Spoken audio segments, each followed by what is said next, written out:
வாழ்க வளமுடன். இந்த மாலை நேரத்திலே மனவளக்கலை அன்பர்களை சந்திப்பதில் மிக்க மகிழ்ச்சி அடைகிறோம்.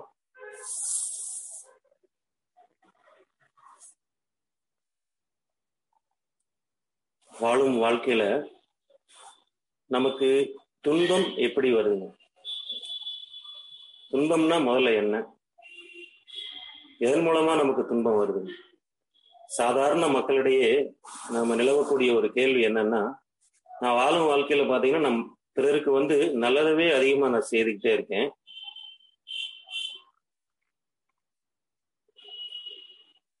ஆனா எனக்கு துன்பங்கள் அதிகமா எனக்கு நடந்துகிட்டே இருக்கு. இதுக்கு காரணம் என்ன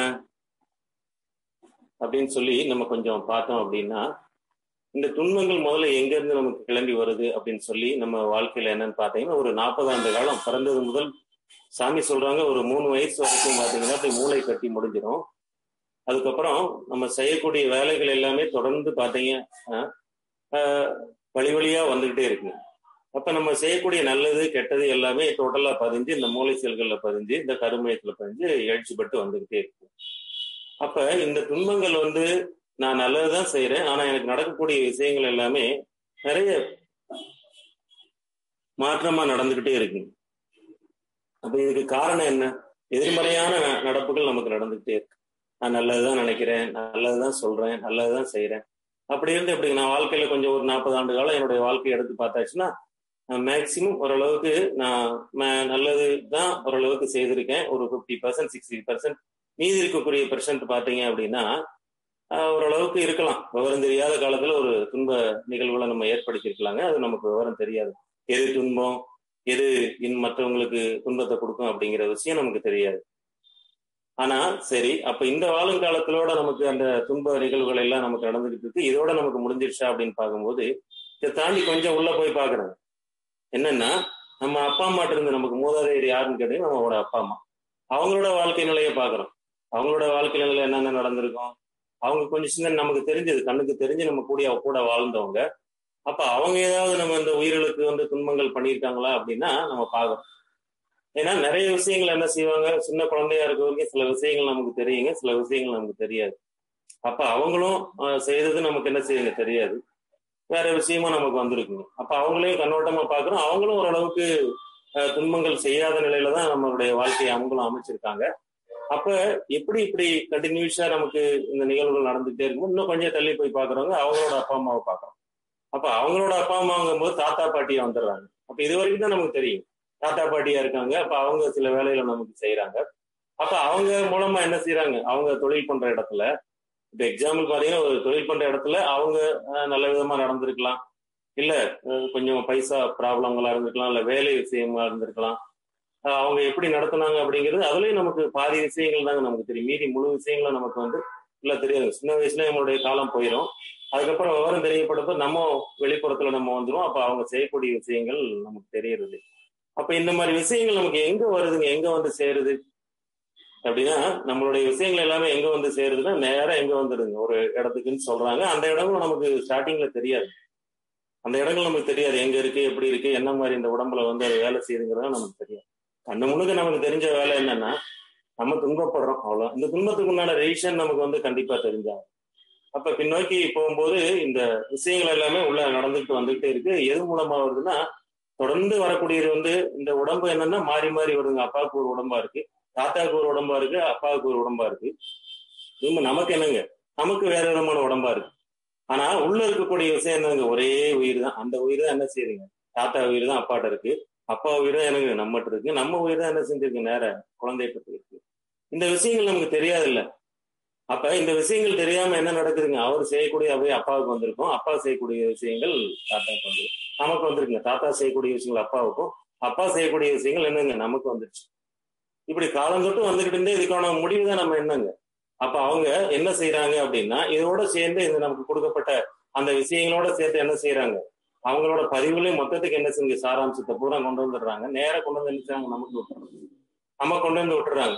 இது எங்க என்ன விஷயங்கள் எப்படி பதியுது அப்படின்னு பாத்தீங்கன்னா, நம்ம சாதாரணமா இருக்கக்கூடிய முன்னாடி விஷயங்கள் எப்படி பதியுது அப்படின்னா, நம்மகிட்ட பதிகிறதும் இல்லாம என்ன செய்யுதுங்க, நமக்கு நம்மளை வழிநடத்திக்கிட்டு இருக்கக்கூடிய அந்த கிரக நிலையில என்ன செஞ்சுதுங்க, பதிஞ்சு. அப்ப கிரக நிலையில பதிஞ்சு ஒரு உயிரானது என்ன செய்யுங்க, தாத்தாட்ட இருந்து அப்பாவா வரும்போது அந்த உயிர் ஜனிக்கும் போது காலத்துல என்ன செய்யுதுங்க, ஜாதக ரீதியா என்ன செய்யுதுங்க, அப்படி உள்ள வந்துருது. ஜாதக ரீதியா உள்ள வந்துருது. என்னன்னா அவருடைய பிறப்புக்கு சம்பந்தப்பட்ட அத்தனை அம்சங்களும், அதாவது அவர் செய்யப்பட்ட கர்மங்களின் அம்சங்கள் பூராம என்ன செஞ்சிருதுங்க, நேரா நம்ம மைண்ட வந்துருது. அப்ப மைண்ட கொஞ்ச காலம் நடந்துகிட்டே இருக்கு. தென் அதுக்கப்புறம் ஒரு 25 வயசு வரை கழிச்சு பின்னாடி என்ன செய்யுங்க, நேர பேரண்ட வந்துருது. அப்ப நடக்கக்கூடிய விஷயங்கள், நம்ம அனுபவிக்கக்கூடிய துன்பங்கள் எங்க ஸ்டார்ட் ஆகுதுன்னு பாருங்க. அதுக்கு முன்னாடி ரொம்ப தூரம் போகணுங்க, அவ்வளவு தூரம் நம்ம போக வேண்டிய அவசியம் இல்லை. நம்ம கண்ணுக்கு தெரிஞ்சவங்க நம்ம அப்பா, நம்ம அப்பா, நம்ம தாத்தாவை பார்த்துக்கலாம். அப்ப இந்த விஷயங்கள்ல இருந்து என்ன நடக்குதுங்கன்னா, அவங்க என்ன செய்து வச்சிருக்காங்க அப்படிங்கிறத டோட்டல் பிரிண்ட் அவுட் மாதிரி நமக்கு என்ன செய்யுங்க, எடுத்து வச்சிருக்கு. அவங்க கல்யாண காலம் ஒண்ணும் இல்லைங்க, ஒரு வேலை விஷயத்துல ஒரு பையனை, சின்ன வயசு பையனை, ஒரு படிக்க முடியாத பையனை என்ன செய்யறாங்கன்னா, ஒரு நல்லபடியா அவங்களுடைய படிப்பு நிலையை ஏற்றி அவங்களுக்கு வேணுங்கிற உதவியை செஞ்சு ஏற்றி வச்சிருந்தாங்க. நம்மளுடைய படிப்பினுடைய கிரகம் பாத்தீங்க அப்படின்னா நல்ல விஷயத்துல நமக்கு அமைஞ்சிருக்குங்க. நம்ம அப்பா சரியா படிச்சிருப்பாங்க, இல்ல நம்ம அதுக்கப்புறம் சரியா படிச்சிருப்போம்.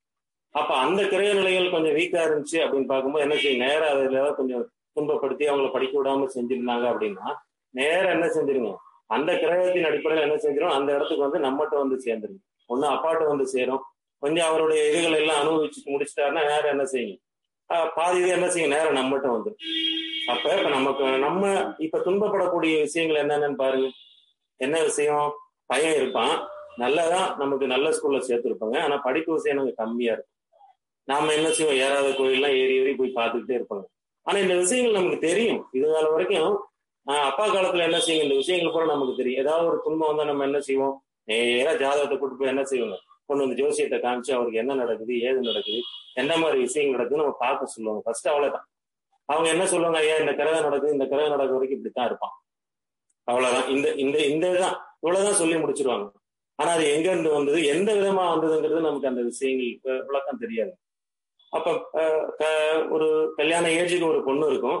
தென் பாத்தீங்கன்னா கல்யாண காலங்கள் வந்து அவங்களுக்கு அந்த முடியக்கூடிய காலத்தை முடிவிடாம சில விஷயங்கள் தரும். அப்ப இந்த விஷயம் நான் செய்யறேன், நல்லாதான் இது வரைக்கும் நான் செய்துக்கிட்டு இருக்கேன், என் மகளுக்கு வேணுங்கிற விஷயம் நல்லா படிச்சிருக்காங்க, நல்ல கொஞ்சம் வசதியா தான் நம்ம இருக்கலாம்னு எல்லாம் பாக்குறோங்க. ஆனா அந்த விஷயம் நடக்க மாட்டேங்குது. இல்ல என்ன செய்யுங்க, பொருளாதார லெவல கொஞ்சம் வீக் பண்ணி அந்த விஷயத்த நடக்க விடாம தடுக்குது. இப்படி விஷயங்களை பாத்தீங்கன்னா அப்படி நமக்கு என்ன செய்யுங்க, பொருளாதாரத்துல இன்னும் என்னன்னா, இன்னும் கொஞ்சம் தள்ளி போனோம் அப்படின்னா நம்ம வேலை விஷயங்களுக்கு, வேலைகளும் சரிவர என்ன செய்ய முடியாது, நம்மளால சரியா உட்கார முடியாதுங்க. ஒரு இடத்துல கொஞ்ச நாள் இருப்போம், இன்னொரு இடத்துல கொஞ்ச நாள் இருப்போம். ஒரு சிச்சுவேஷன் சரியில்லாம நமக்கு அவங்களுக்கும் பாத்தீங்கன்னா ரொம்ப ஒரு நம்ம ஒரு இணைஞ்சு வேலை செய்யக்கூடிய அத அளவுக்கு நம்ம இருக்கணும். அப்படின்னா அவங்க வாழும் காலத்துல பாத்தீங்கன்னா அவங்க ஏதாவது கொஞ்சம் லேண்ட் வச்சிருக்கலாம். அந்த லேண்ட்ல என்ன செய்வாங்க, இந்த வேலைக்கு வர்றவங்களோட தன்மையை கூட மாற்றி வச்சுக்கலாம். அப்ப அந்த மாற்றி வச்சிருக்கலாம். அவங்கள கொஞ்சம் வேலை செய்ய விடாம தடுத்துருக்கலாம். கொஞ்சம் மேலே ஏறி வந்தாங்களா அவங்கள கொஞ்சம் தடுத்து அவங்களுடைய வேலை நிலைகள்ல இப்ப கொஞ்சம் தண்ணி குடிக்க கூட கொஞ்சம் விடாம, சாப்பிட கூட விடாம அப்படின்னா நமக்கு அந்த விதமான துன்பங்கள் வருங்க. நம்ம வீட்டுல பாருங்க நல்ல வசதியா இருக்கும், நல்ல எல்லாம் பாத்தீங்கன்னா எப்ப பார்த்தாலும் அந்த தண்ணி ப்ராப்ளம் இருந்துகிட்டே இருக்கு. எவ்வளவுதான் அடி போட்டாலும் 1000 அடி போட்டிருப்பாருங்க, தண்ணி வராம சுச்சுவேஷன். இதுக்கு ரீசன் நமக்கு இப்ப தெரியாது. இப்ப நடக்கிறது பாத்தீங்கன்னா 1000 அடி போட்டாச்சுங்க, தண்ணி வரல. இல்லாட்டி நல்ல லேண்டா இருக்குங்க, பக்கத்து வீட்டுக்காரருக்கு தண்ணி இருக்கு. நமக்கு காரணம் என்ன, இந்த தண்ணி வராம சுச்சுவேஷன் எங்க பதிஞ்சது, எப்படி எங்க இருந்து வந்தது அப்படின்னு பாத்தீங்கன்னா ஆரம்பத்துல ஒரு 3 தலைமுறைக்கு முன்னாடி என்ன செஞ்சிருப்பாங்க, சில வேலைகள் செய்துட்டு போயிருப்பாங்க. அது நமக்கு தெரியாதுங்க. அவங்களும் தெரியாம செய்யறவள அவங்களுக்கு வேலை நடக்கணும் அப்படிங்கிற ஒரு சுச்சுவேஷனுக்காக என்ன செஞ்சிருப்பாங்கன்னா, தண்ணியை என்ன செய்ய ஒரு குடிச்சா நேரம் ஆயிடும் இந்த சத்தத்தை போட்டிருப்பாங்க. அவங்க மனசு வந்திருப்பாங்க. நேரம் என்ன செய்யுங்க, அந்த பதிவு தண்ணி கொடுக்க விடாம செஞ்சதனுடைய பதிவு தாகமா இருந்த தன்மை அப்படியே அப்பா மூலமா நமக்கு வந்து சேர்ந்துருது. அப்ப நம்ம எப்பயுமே தண்ணி இல்லாம போனதான் தாகமா இருக்கக்கூடிய சுச்சுவேஷன் வந்துடும். இந்த விஷயங்கள் இப்படிதான். அப்ப மேரேஜ் ஆகிறதுக்கு தடுக்கக்கூடிய விஷயம் எப்படின்னு கேட்டீங்கன்னா, சில மேரேஜ் ஆகக்கூடிய நிலையில அவங்க ஒரு சொந்த பந்தங்களோ இல்ல அவங்களுக்கு தெரிஞ்சவங்களோ பழக்கமானவங்களோ இருக்கும்போது நல்ல நிலைமையில இருக்கவங்க நம்ம என்ன செய்யறதுங்க, அவங்களுக்கு கொஞ்சம் உதவி பண்ணி அவங்க மேலே ஏற்றி விடலாம். இல்லைன்னா ஏதாவது சில துன்பங்களை பண்ணி அந்த மேரேஜ் நடக்கக்கூடிய பிள்ளைகள் கூட தன்மையை வந்து அவங்க மேலே ஏறி போயிடுவாங்க அப்படின்னு சொல்லி ஏதாவது ரீசன் சொல்லி பாத்தீங்கன்னா கொஞ்சம் இறக்கி விட்டுருந்தாங்க அப்படின்னு நேரம் என்ன செய்யுங்க, இங்கதான் வரும். இது பூரா விஷயங்கள் பூரா பாத்தீங்கன்னா எங்கங்க கம்ப்ளீட்டா ஃபுல்லா எங்க பதிஞ்சிருக்குங்க, நேரம் என்ன செய்யுங்க, கருமையத்துல பதிஞ்சு. குருட்ட வந்த பின்னாடி நமக்கு தெரியுதுங்க, நேரம் அங்க பதிஞ்சு யாருக்கும் வந்துடும். மகனுக்கு ஒரு அப்படியே என்ன செய்யுங்க, நமக்கு வந்துடும். நம்மகிட்ட இருந்து யாருக்கு போயிருங்க, நம்ம பிள்ளைக்கு போயிடுச்சு. இப்படி இந்த மாதிரி விஷயங்கள் நடக்குது அப்படின்னா எந்த விதமான துன்பங்களை நமக்கு கொடுக்கும்? இது பூரா மன சம்பந்தப்பட்ட துன்பங்கள். கல்யாணம் பக்கத்து வீட்டுல மேரேஜ் ஆயிடுக்கும், நமக்கு மேரேஜ் ஆகாதுங்க. பக்கத்து வீட்டுல போய் சுமாரா தான் படிச்சிருப்பான், நல்ல வேலைக்கு போயிடுவாங்க, நல்ல அதிகமான சம்பளத்தை வாங்கிட்டு இருப்பான். குறைச்ச படிச்சிருப்பான். ஆனா நம்ம போய் நிறைய படிச்சிருப்பான், கம்மியான இதெல்லாம் வாங்கியிருப்பான். அப்புறம் இந்த மாதிரி விஷயங்கள்லாம் எங்கெங்க எந்த மாதிரி இதுகள்ல வரும்போது பாத்தீங்கன்னா நிறைய இந்த மாதிரி துன்பங்களை நம்ம அனுபவிச்சுக்கிட்டே இருக்கோம். இதுக்கு பூரா என்னன்னா மன துன்பம்னு பேருங்க. என்னன்னா மனதினுடைய துன்பம். அதான் குரு அடிக்கடி ஒரு அருமையான ஒரு வாசகத்தை சொல்லுவாங்க, நம்மகிட்ட இருக்கக்கூடிய தன்மை இருந்துச்சுன்னா உள்ளத்துல களங்கங்கள் எப்ப பார்த்தாலும் நல்ல சிந்தனைகளை இல்ல விடாம ஒரு தாட்ஸ் வேற விதமா வந்துகிட்டே இருக்கு. அதுக்கப்புறம் என்ன சொல்றாங்கன்னா உடல்ல பிரச்சனை வரும். என்ன உடல்ல பிரச்சனை வருங்க பாருங்க, சின்னதா ஒரு முழங்கால் வலின்னு வரும், ஒரு கை கால்கள் ஒரு கணுக்கால் வலின்னு வருங்க, ஒரு சின்னதா அந்த சொல்லக்கூடிய அந்த சுகர் அப்படிங்கிற ஒரு தன்மை வரும். இப்படி இந்த மாதிரி நோய்வாய்ப்பட்டு பாத்தீங்கன்னா அந்த விஷயங்கள் எல்லாமே எப்படி இந்த மாதிரினா ஹெரிடிட்டி அங்க இருந்து வந்ததுதான். அவங்க சில வேலைகள் செய்திருக்கலாம், சில ஒரு அந்த காலத்துல நோய்கள் வந்து பாத்தீங்கன்னா ரொம்ப ஒரு இதா இருக்கும். அவங்களுக்கு தேவையான உதவிகள் நம்ம செய்துட்டோம் அப்படின்னா இங்க வந்து நமக்கு தேவையான உதவிகள் கிடைக்குங்க, நல்ல விஷயம் தான். ஆனா அந்த நோய்வாய்ப்பட்டவங்களை மேலும் மேலும் துன்புறுத்தி மேலும் நோய்க்கு உண்டான ஆளாகணும் அப்படின்னா நேரம் என்ன செஞ்சீங்க, இங்க வந்து அந்த கிரகத்தின் அடிப்படையில் என்ன செஞ்சீங்க, நேரம் அந்த கர்மயத்துல பயஞ்சு பாருங்க என்ன நேர அப்பாவுக்கு வந்து அதுக்கப்புறம் நேர மகனுக்கு வந்துருங்க. இப்படிதான் இந்த துன்பம் இருக்குங்க, வேற என்ன நமக்கு இருக்கு? ஒண்ணு உடல்ல துன்பம் இருக்கு, இல்லாட்டி மனசுல துன்பம் இருக்கு. உடல்ல துன்பங்கிறது என்னங்க, கழுத்து வலிக்கும், முதுகு வலிக்கும். கழுத்து வலிக்கக்கூடிய தன்மைகள், முதுகு வலிக்கக்கூடிய தன்மைகள்லாம் அந்த காலத்துல ஒரு ஒரு மூட்டைகளை ஒரு அளவுக்கு வச்சிருப்பாங்க, கூலிகள் வந்து அதிகமா கொடுத்து மூட்டைகளை அதிகமா சமக்க வச்சிருந்து அப்படின்னு சில வேலைகள் செஞ்சிருந்தாங்கன்னா நேரம் எங்க வந்துருங்க, இங்க வந்து சேர்ந்துருங்க. அது எங்க வந்து சேருங்க, அந்த நம்ம பிறப்பு அப்படிங்கிற இருக்கக்கூடிய தன்மை நிர்ணயிக்குது பாருங்க, அந்த ஜாதக கட்டத்துல வந்து சேரும். அவன் வந்துருச்சுன்னா அதுக்கு தக்கன அந்த கிரகங்கள் வந்து அமைஞ்சிடு. ஒரு வேலையில படிப்பு, ஒரு வேலையில வந்து கம்மியானபடி நம்ம போய் சேர்ற இடத்துல படிப்புல கொஞ்சம் மந்தத்தன்மை, மேரேஜ் ஆகுறதுல கொஞ்சம் கொஞ்சம் டிலே ஆகுது, இல்ல உடல்ல சில விதமான நோய்களை கொடுத்துட்டே இருக்கு. எப்ப பார்த்தாலும் சில பேர் பாத்தீங்கன்னா மேக்சிமம் ஒரு ஹாஸ்பிட்டல்ல ஓரளவுக்கு இருக்கிற மாதிரியே அவனுடைய வேலைகள் எல்லாமே நடந்துகிட்டே இருக்கு. அப்ப இந்த மாதிரி சிச்சுவேஷன்ஸ் எல்லாமே எப்படி எது கொடுக்குது அப்படிங்கிறது, நான் நல்லது செய்யறேன், நம்ம செய்யக்கூடிய வேலையிலங்க நான் நல்லது செய்யறேன், ஆனா நடக்கக்கூடிய விஷயங்கள் எல்லாமே எதிர்மறையான விஷயங்களா நடந்துகிட்டே இருக்கு. காரணம் என்ன? அப்ப இந்த நிலை பாருங்க தொடர்ந்துகிட்டே இருக்கு. தாத்தாட தொடருங்க, அதுக்கப்புறம் அப்பாட்ட தொடருது, அதுக்கப்புறம் அப்பாட்ட தொடருது, அதுக்கப்புறம் நம்மகிட்டையும் தொடர்ந்து வந்துகிட்டே இருக்கு. அப்ப இந்த மாதிரி விஷயங்கள் நமக்கு எப்படி தெரியும்? யார் மூலமா தெரியும்? யார் மூலமா தெரியும் அப்படின்னு பாத்தீங்கன்னா அதுக்குதான் வந்தவர் தாங்க நம்ம குரு அவங்க. இதுக்கு ஒரு சின்ன கதையை வந்து நம்ம சொல்றதுக்கு ஒரு இதா இருக்கு. என்னன்னா, ஒரு சிங்கமானது என்ன செய்யுது அப்படின்னா தன்னுடைய இரையை தேடுறதுக்காக என்ன செய்யுதுன்னா ஒரு மான் கூட்டத்தை வந்து விரட்டிட்டு அதிகமா போய்கிட்டே இருக்கு. மான் கூட்டத்தை வந்து விரட்டிட்டு போய்கிட்டே இருக்கு. அந்த சிங்கத்தினோட நிலை பார்த்தீங்க அப்படின்னா அதாவது குழந்தை பிறக்கக்கூடிய தன்மையில, அதனுடைய நிலை என்னன்னா குழந்தை பிறக்கக்கூடிய தன்மையில ரெடியா இருக்கும்.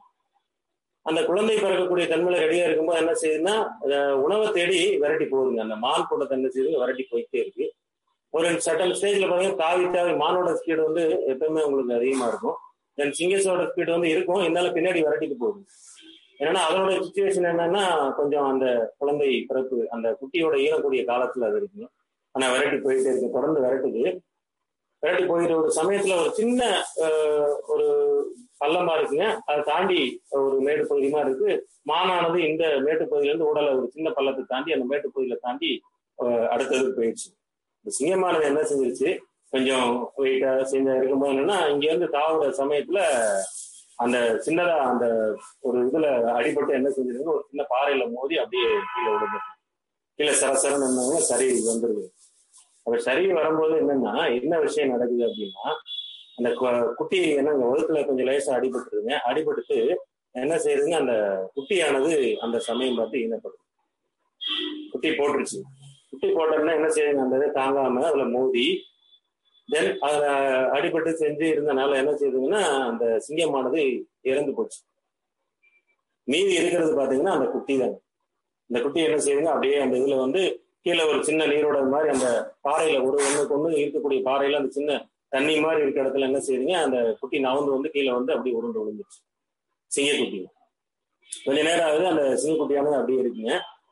தென் அந்த தண்ணியை குடிக்கிறதுக்காக அந்த சின்ன நீரோட மாதிரி இருக்கிற இடத்துல தண்ணியை குடிக்கிறதுக்காக ஒரு ஆட்டுக்கூட்டம் வந்துருக்கு. இந்த ஆட்டுக்கூட்டம் வருது. ஆட்டுக்கூட்டம் வந்து தண்ணி குடிக்கிறீங்க. தண்ணி குடிச்சுக்கிட்டே இருக்கும்போது அதுல இருக்க ஒரு தலைமை ஆடு என்ன செய்யுங்கன்னா, கொஞ்சம் தூரத்துல ஏதோ அந்த தண்ணியில வந்து ஒரு லேசான ஒரு துடிப்பு தெரியுற மாதிரி பாக்குது, கொஞ்சம் டிஸ்டன்ஸ்ல. அப்ப அந்த என்ன செய்யுங்க, அந்த தலைமை ஆடு இந்த ஆடுகள் தண்ணி குடிச்சிட்டு இருக்க சமயம் போது நேரம் கொஞ்சம் தூரம் போய் அந்த அங்கனுக்குள்ள இருக்க பாக்குது. தென் ஒரு சின்ன குட்டிங்க என்னதுன்னா சிங்க குட்டி. அதுக்கு தெரியாதுங்க, ஏதோ ஒரு உயிர் துடிக்குது. அப்பதான் பிறந்து அந்த என்ன செய்யுங்க துடிச்சுட்டு இருக்கு அப்படின்னு சொல்லி கொஞ்சம் நவுத்தி கொண்டு வந்து என்ன செய்யுது, கொஞ்சம் நவுத்தி கொண்டு வந்து அந்த கரையில சேர்க்குது. கரையில சேர்த்து பாத்தீங்கன்னா அதுக்கு வேண்டிய உதவிகளை செய்யுதுங்க. அந்த முதல் உதவி மாதிரி அந்த கொஞ்சம் நாக்கெல்லாம் வச்சு இது பண்ணி செஞ்சு அந்த ஃபர்ஸ்ட் இதுகள் பிறப்பு அந்த நடக்கிற வரைக்கும் அந்த தாயானது அதுக்கு செய்யக்கூடிய சேவையெல்லாம் பாத்தீங்கன்னா அது செய்யுது. ஏன்னா தாயானது என்ன செஞ்சுங்க, கண் கூட பாக்குறதுங்க அங்க ஒரு சிங்கம் இறந்து கிடக்கு. தென் குட்டி அந்த குட்டியை வந்து சேர்த்து கரையில சேர்த்து அதுக்குண்டான விஷயங்கள் எல்லாம் செய்து அதை கொஞ்சம் நடக்க விட்டு செஞ்சு அப்படியே கூட்டு போகுது. பாத்தீங்கன்னா அதுக்கு தேவையான பசியை போக்குறதுக்கு செய்து அந்த அந்த ஆட்டு கூட்டத்திலே இருக்கக்கூடிய அந்த ஆடுகள் வந்து அதுக்கு கொடுத்து அந்த குட்டியை வந்து வளர்த்து வந்துகிட்டே இருக்கு. காலங்கள் என்ன செய்யுதுங்கன்னா இப்படியே போயிட்டு இருக்கு. இப்படியே கொஞ்ச நாள் போகுதுங்க. அந்த ஆட்டு கூட்டத்தோட என்ன செய்யுதுங்க, அந்த சிங்கமானது எப்பயும் போல விளையாட செய்ய, அந்த ஆட்டு குட்டிகளோட விளையாட, அந்த ஆடுகளோட கொஞ்சம் அந்த பழக்க வழக்கமே. ஏன்னா சிங்கத்தோட தன்மை வந்து என்னன்னா ஆடுகளை பார்த்தா என்ன செய்யுங்க பிடிச்சி சாப்பிடும், அதான் அதனோட குணம். ஆனா ஆடுகளோட பிறந்த பேர் இருந்ததுனால இதுகளே பார்த்துக்கிட்டு இருந்தாலும் அதனோட குணம் வந்து என்ன செய்யுங்க அதுகளோட இருக்க அந்த விஷயங்களோட பழக அப்படியே அதனுடைய தன்மையை மாறி போயிருக்கு. அது மாதிரியே மாறிடுச்சு. இப்படி சில காலம் கழிச்சு பாத்தீங்க அப்படின்னா இதே மாதிரி இந்த ஆட்டுக்கூட்டத்தை ஒரு தொலை தூரத்துல இருந்து என்ன செய்யுங்க ஒரு சிங்கம் பாக்குது. அப்ப அங்க ஒரு அதோட இறையை தேடுறதுக்காக தாங்க, வேற எதுக்கு வேற எந்த விஷயத்துக்கு போங்க, அந்த இறையை தேடுறதுக்காக இறையை பிடிச்சி சாப்பிடணுங்கிறதுக்காக அந்த ஆட்டுக்கூட்டத்தை வாட்ச் பண்ணுது. அந்த ஆட்டுக்கூட்டத்தை வாட்ச் பண்ணி தென் அதை கொஞ்சம் விரட்டலாம் அப்படின்னு சொல்லி விரட்டி அந்த உணவை நம்ம பிடிக்கலாம் அப்படின்னு சொல்லி வைக்கும்போது தென் பாக்குதுங்க. கொஞ்சம் டிஸ்டன்ஸ் வந்தோடனே அது நம்ம ஏற்கனவே பார்த்துருக்கோங்க, சிங்கங்கள் என்ன செய்யணும் உடனே வந்து நேரடியா எல்லாம் போயிடாதுங்க. கொஞ்சம் தூரம் வரும் அப்படியே உட்காந்து பார்க்கும், கொஞ்சம் தூரம் வரும் உட்காந்து பார்க்கும். இப்படி பார்த்து பார்த்து அந்த கூட்டத்தை கொஞ்சம் நெருங்கி வரும்போது பார்க்கும்போது நம்மளுடைய இனத்தை சேர்ந்த ஒரு ஒரு குட்டியானது அந்த ஆட்டு குட்டியோட வராமல் ஒரு சிங்கம் பாக்குது. அப்படி ஆச்சரியமா பாக்குறீங்க, என்னது நம்ம இதா இருக்கு, நம்மளோட இதுல எல்லா பணமா இருக்கு, கொஞ்சம் குட்டி பெருசாயிடுச்சுங்க. தென் ஆனா அதனுடைய எல்லா இதுகளுமே வந்து அந்த ஆட்டு குட்டிகளை சுத்தியே இருக்கு அப்படின்னு சொல்லி அந்த சிங்கம் பாக்குது. கொஞ்ச நேரம் கழிச்சு என்ன செய்யுதுங்க, வேட்டையாட போகுது. போய் என்ன செய்ய அந்த அந்த ஆட்டு குட்டிகளோட இதை பிடிக்க போற மாதிரி என்ன செய்யுது, அந்த ஆட்டு கூட்டத்தை விரட்டு. கொஞ்ச தூரம் போய் விரட்டி போன முன்னாடி பாத்தீங்கன்னா இந்த சிங்கம் அந்த சிங்க குட்டி என்ன செய்யுங்க அந்த ஆட்டுக்குட்டியோட சேர்ந்து ஓடிட்டே இருக்கு. நேரம் ஆக ஆக என்ன செய்யுங்க அந்த ஆட்டு கூட்டத்துல ஓரளவுக்கு நெருக்கி விரட்டுற மாதிரி தன்மை கொண்டு விரட்டி விட்டுட்டுங்க அந்த சிங்க குட்டியை மட்டும் அந்த சிங்கமானது கேட்ச் பண்ணுது. கேட்ச் பண்ணி பார்த்தீங்கன்னா அந்த சிங்கமானது அங்க விசும்பிக்கிட்டு ஓட பாக்குது. அந்த உயிரை காப்பாத்திக்கிறவங்களோட தன்மையை வச்சு அது ஓட பாக்குது. ஆனா சிங்கம் என்ன செய்யுங்க அந்த இடத்துல தனியா சிங்க குட்டியை போட்டுட்டு அந்த சிங்கம் சொல்லுது, எப்பா நீ வந்து அந்த குரூப்பை சேர்ந்தவங்க இல்லைங்க, அந்த இனத்தை சேர்ந்தவங்க இல்ல, நீ என்னோட இனத்தை சேர்ந்தவங்கப்பா, நீ வந்து தேவையில்லாம உடனே அதெல்லாம் இல்லப்பா, நான் பிறந்ததுல இருந்தே நான் கண் முழிச்ச காலத்துல இருந்தே பாத்தீங்கன்னா நான் அங்கதான் வாழ்ந்துட்டு இருக்கேன், நீ என்னமோ புதுசா வந்து இன்னைக்கு ஒரு கதையை சொல்லிக்கிட்டு இருக்க அப்படி, நீ இல்ல என்னோட கூட்டம் அப்படின்னு சொல்லிக்கிட்டு இருக்க அப்படின்னா இல்ல நான் ஒத்துக்க மாட்டேன். கொஞ்ச நேரம் அப்படியே ரெண்டுக்கும் வாக்குவாதம் நடக்குது. இல்ல அப்படின்னு சொல்லி ஆமான்னு சொல்லி வாக்குவாதம் நடந்துகிட்டே இருக்கு. சிங்கம் ஒரு கட்டத்துல என்ன செய்ய, சரி அப்பாவா நீ என் கூட்டத்தை சேர்ந்தவங்க தான், நீ என் கூட்டத்தை சேர்ந்தவன் தான் அப்படிங்கறத உன்னை நிர்ணயிக்கிறதுக்கு வான்னு சொல்லி என்ன செய்யுங்க அந்த சிங்கக்குட்டிய கூட்டு போகுது. நடந்து போகுது. கொஞ்சம் தூரத்துல அந்த அந்த சின்ன அந்த நீர்கள் தேங்கி இருக்கும் பாத்தீங்கன்னா அந்த குட்டைகள் மூலமா என்ன செய்யுங்க அந்த இப்ப நீ வந்து பாரு, நானும் என்னோட முகத்தை காட்டுறேன், நீயும் உன்னோட முகத்தை காட்டு, ரெண்டு பேரும் பார்ப்போம், நீ என்னோட சேர்ந்து இருந்த அப்படின்னு சொன்னா என்னோட இதா இருந்தா என்னோட உருவமா இருந்தா நீ ஒத்துக்கிறியா அப்படின்னு சொல்லி கேட்கு. சரி பார்ப்போம், முதல்ல போய் பார்ப்போம், அதுக்கப்புறம் என்னங்கிறத பார்ப்போம் போகணும். போய் பார்த்து என்ன செய்யுங்க அந்த சிங்கமானது என்ன செய்யுங்க அந்த குட்டையில தலை விட்டு காமிக்குதுங்க. அந்த முழு உருவம் அந்த அதாவது அந்த முகத்தினுடைய உருவம் ஃபுல்லா தெரியுங்க. அதுக்கப்புறம் குட்டியை அந்த குட்டையில பார்க்க சொல்லுது. அந்த குட்டியை பார்க்க சொல்லுது. பார்த்தோன்னே பாத்தீங்கன்னா அந்த ரெண்டும் ஒரே மாதிரி, குட்டி வந்து பாக்குது தன்னையை பார்க்குது, உடனே என்ன செய்யுங்க குட்டத்துல இருக்க அந்த சிங்கத்தினுடைய தலைய உருவத்தை பார்க்குது. ரெண்டுமே ஒரே மாதிரி இருக்கக்கூடிய தன்மையை பார்க்குது. அப்ப அந்த பெரிய சிங்கம் சொல்லுது, பார்த்தேல நான் சொன்னது நீ நம்பல, நீ ஏன் தான் என்னோட குரூப்ல இருக்கிறவங்க தான், நீ என்னோட இதுதான் அப்படின்னு சொல்லி என்ன செய்யுங்க கூட்டு வந்து சொல்லி அந்த பெரிய சிங்கம் அப்புறம் தான் அதுக்கப்புறம் குட்டி என்ன செய்யுங்க அப்புறம் தான் ஒத்துக்குது. என்ன ஒத்துக்குறதுங்க, நான் வந்து உங்களோட இருக்கிறவங்க தான், உங்களோட சேர்ந்தவங்க தான், உங்க இனத்தை சேர்ந்தவங்க தான் அப்படிங்கறத என்ன செய்யுங்க ஒத்துக்குறது. இது மாதிரிதாங்க யாருங்க நம்ம குருங்க என்ன செய்யறாருங்க. சாதாரண நிலையில இருந்தவங்களை பூரா இன்னைக்கு பாத்தீங்க அப்படின்னா இந்த துன்பம் ஏன் வருது? ஒரு சின்ன சின்ன விஷயங்களுக்கு நமக்கு தொட்டு காட்டினவர் பாத்தீங்கன்னா நம்மளுடைய அருத்தந்தை அவங்க, சாமிஜி அவங்க. சரிங்களா? சாதாரண விஷயம் இல்லைங்க, அந்த சாதாரண விஷயம் இல்லை. அந்த சிங்கத்தை வந்து தன்னுடைய அந்த இனத்தை கொண்டு வந்து காட்டி, நீங்க இல்லப்பா இந்த மாதிரி நீ சுத்திக்கிட்டு இருக்கவங்க ஆள் இல்லை. அதான் பாத்தீங்க அப்படின்னா சாமி அருமையா பாடல்கள்லாம் சொல்லுவாங்க. உண்டு உறங்கு உறங்கி புதியவா பிறந்தோம் அப்படின்னு சொன்ன மாதிரிங்க அந்த விஷயங்களை சொல்லுவாங்க. அந்த மாதிரி ஆட்டுக்கூட்டமா நம்ம இருக்கிறதுக்கு வரலப்பா, நம்ம அந்த மாதிரி விஷயங்களை தெரிஞ்சு என்னென்ன விஷயங்கள் நமக்கு தெரியணும், அப்ப என்னென்ன நடக்குது, ஏது நடக்குது அப்படிங்கிற ஒரு விஷயத்தை எல்லாம் தெரியணும் அப்படிங்கிற ஒரு தன்மையை கொண்டு வரதுக்கு தான் என்ன செய்யறாங்க குரு. அவங்க என்ன செய்யறாங்க, தொட்டு காட்டுறாங்க. தொட்டு நம்ம டோர்ல என்ன செய்யணும், அதுக்கப்புறம் தான் நம்ம டோர்ல அந்த கருமையை ஏன் முன்னாடி சொன்னது தெரியலன்னா குருட்ட வந்த பின்னாடி தாங்க தெரியும். குருட்ட வந்த பின்னாடி தான் தெரியும் கருமை என்ன ஆக்கின என்ன நமக்கு தெரியாது. அப்ப அந்த இடத்துல என்ன செய்யறாங்க, குரு அவங்க தொட்டு காட்டுறாங்க. தொட்டு காட்டி தன்னோட இனத்தை சேர்ந்தவங்க அப்படின்னு சொல்லி அறிவிச்சு அதுக்கப்புறம் தான் எந்த விஷயங்கள் எல்லாம் தெரியுது. இன்னைக்கு தெரிஞ்சது அப்பா காலத்துல தெரிஞ்ச விஷயங்கள் என்னன்னு பாத்தீங்கன்னா இந்த விஷயங்கள்லாம் தெரியாதுங்க. தெரியும் என்ன தெரியும், ஐயா துன்பப்படுறோம் அவ்வளவுதாங்க தெரியும். அந்த துன்பத்துக்கு உண்டான ரெமெடி என்ன, இந்த விஷயங்களுக்கு உண்டான ரெமெடி என்ன நமக்கு தெரியறதுக்கு வாய்ப்பு இல்லை. அப்ப அந்த ரெமெடியை பூரா என்ன செய்யறாங்க, குரு வந்து சொல்றாங்க ஐயா இப்படி இப்படி. அப்ப முதல்ல தெரிஞ்சதுன்னு அடுத்ததுக்கு நம்ம போக முடியும். தெரியறதுக்கே வாய்ப்பு இல்லை. இது எதனால நடக்குது, இது எங்க இருந்து எல்லாம் வந்துச்சு, இதை எந்த வழியில நம்ம இது பண்ண முடியும் அப்படிங்கிற ஒரு தன்மையை நம்ம கொண்டு வரதுக்காக தான் இந்த தவமுறைகள் எல்லாம் வச்சு குருமுறை என்ன செஞ்சாங்க, நமக்கு முதல்ல தொட்டு காட்டி அதுக்கப்புறம் வரக்கூடிய தவங்கள், இந்த கிரக நிலையில வரக்கூடிய துன்பங்களை போக்க இந்த பஞ்சபூத நவகிரக தவம், இந்த மாதிரி விஷயங்களை எல்லாம் நெறியாதிக தவம்னு சொல்லி இறைநிலையை உணரக்கூடிய தவங்களை எல்லாம் வரிசையா கொண்டு வந்தாங்க. அப்ப குருதான் என்ன செய்யறாருன்னு நம்மளுடைய தேடலை வந்து பாத்தீங்கன்னா நம்மளுடைய தேடல் எவ்வளவு கூட உள்ள இருக்கும். இந்த விஷயங்கள் எல்லாம் நார்மலா நமக்கு தெரியறதுக்கு வாய்ப்பே கிடையாதுங்க. யாருக்கும் தெரியாது. இப்படி செஞ்சிருப்பாங்க அப்படி செஞ்சிருப்பாங்க ஒரு அனுமானம் நமக்கு கிடைக்குது. ஆறாவது அறிவுங்கிறது வேற ஒண்ணும் இல்லைங்க, அனுமான அறிவு தான். ஐயா அப்படி நடந்திருக்கலாம், அதனாலதான் இப்படி நடக்குது. அப்ப நாம என்ன செய்யலாங்க, அதுல இருந்து இப்படி நடந்துக்கிற கூடாது அப்படிங்கிற ஒரு பாயிண்ட் நமக்கு கிடைக்குது. இப்படி நடந்துருச்சு, இனிமேல் இந்த மாதிரி ஒரு விஷயம் நடக்கக்கூடாது. எத்தனை விஷயம் பாருங்க, அந்த குருட்டேருந்து நமக்கு நடக்கக்கூடிய விஷயங்கள், அவரோட இருக்க நமக்கு நடக்கக்கூடிய விஷயங்கள் என்னன்னா, இந்த விஷயங்கள் நடந்துருச்சுங்க, அப்ப இந்த விஷயங்கள் நடந்தது நமக்கு முதல்ல தெரிய வைக்கிறாங்க. ஐயா இப்படி எல்லாம் நடந்திருக்கலாம், அதனாலதான் இப்படி நடக்குது, தெரிஞ்சு போச்சு. அப்ப இந்த விஷயங்கள் நடக்காம நமக்கு இருக்கிறதுக்கு, இனி போகக்கூடிய தலைமுறைகளுக்கு நடக்காம இருக்கிறதுக்கு நம்ம என்ன செய்யணும், அப்ப இந்த விஷயங்களை நாம முதல்ல செய்யாம இருக்கணும் அப்படிங்கிற ஒரு காப்பை நமக்கு கொடுத்துறாரு. அந்த அந்த விதத்துல பாத்தீங்கன்னா அந்த தவ முறைகள் எல்லாமே நமக்கு கொடுத்து செய்து அந்த விஷயங்கள் எல்லாமே என்ன செய்யறாங்க, நம்மளை மேலே ஏற்றி விடுறாங்க. மேல்நிலை கொண்டு போறதுக்கு எல்லா விஷயங்களையும் கொண்டு வர்றாங்க. அப்ப மேல போனவங்களுக்கு, இந்த மாதிரி மேல்நிலை கொண்டு போனவங்களுக்கு மேல இருக்கவங்களுக்குடைய தன்மை எப்படி நமக்கு இருக்கணும், நம்ம மேல ஏறியாச்சுங்க, மேல்நிலைக்கு நம்ம வரணும் அப்படிங்கிற தன்மை நமக்கு மேல்நிலைக்கு வந்துகிட்டு இருக்கோம் அப்படிங்கிற ஒரு கணக்குக்கு பார்க்கும்போது நம்மளுடைய நிலைகள் எப்படி இருக்கணும் அப்படிங்கிறத சில குருமார்கள் கொஞ்சம் வளர்க்குறாங்க. என்னன்னா பாண்டுரங்க பண்டரிநாதன் அப்படின்னு சொல்லி நம்ம கேள்விப்பட்டிருப்பீங்க. என்னன்னு கேட்டீங்கன்னா அந்த நாராயணனோட பக்தர். அவரோட வேலை என்னன்னா சாதாரண ஆற்றங்கரையோரம் உட்காந்துக்கிறதுங்க. ஆற்றங்கரையோரம் இருக்கக்கூடிய அந்த நாராயணன் கோயிலை பார்த்து நம்ம உட்காந்துக்கிறதுங்க. என்ன செய்ய, அந்த படித்தரில் உட்காந்துட்டு எப்பயுமே என்ன செய்யும், கண்ணை மூடி அந்த இதுன்னு சொல்லுவாங்க, ரெண்டு கைகளில் வச்சு என்ன செய்வாங்க, அந்த கட்டையை வச்சுட்டு நாராயணா நாராயணான்னு சொல்லிக்கிட்டே இருப்பாங்க எப்பயுமே. அவங்களோட நிலை என்னன்னா ஒன்லி பக்தி தான். 24 மணி நேரம் என்ன செய்வாங்க, நாராயணா நாராயணா நாராயணான்னு சொல்லிக்கிட்டு இருக்குதான் அவரோட வேலை. அந்த வேலையை செய்துக்கிட்டு என்ன செய்வாருங்க, டெய்லி ஆத்துல குளிப்பாங்க, அந்த நாராயண தரிசனம் மட்டும் வந்து என்ன செய்வாங்க, படித்தரில் உட்காந்துருவாங்க. இப்படி ஒரு பக்தர் தொடர்ந்து இருந்துகிட்டே இருக்காங்க. இதை என்ன செய்யறாருங்க, அந்த ஊர்ல ஒருத்தர் பாக்குறாங்க. பார்த்துட்டு என்ன செய்யறாங்க, எந்த ஒரு நல்ல வேலையை செஞ்சாலும் என்ன செய்வாங்க, ஃபர்ஸ்ட் என்ன செய்வாங்கன்னா அவங்கள வந்து எப்படியாவது அந்த வேலையில இருந்து என்ன செய்வாங்க, ஏதாவது சில தடுதல் நம்ம பண்ணணும் அப்படிங்கிற ஒரு சுச்சுவேஷன்ல கொண்டு. ஏன்னா நம்ம அந்த நிலையில இருந்துட்டோம் அப்படின்னா மற்றவங்க வந்து நமக்கு அந்த டிஸ்டர்பன்ஸ் நம்ம கொடுக்க மாட்டாங்க.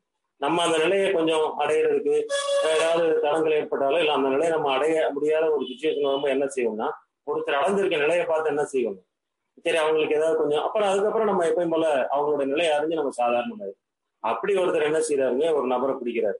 ஐயா அந்த உட்கார்ந்து இருக்கான் பாரு, அவனோட வேலை என்னன்னா காலையில பாத்தீங்கன்னா படித்துறையில உட்காந்துருப்பான், நேரம் நாராயணன், எப்ப பார்த்தாலும் நாராயணன் நாராயணன் சொல்லிட்டு இருப்பான்.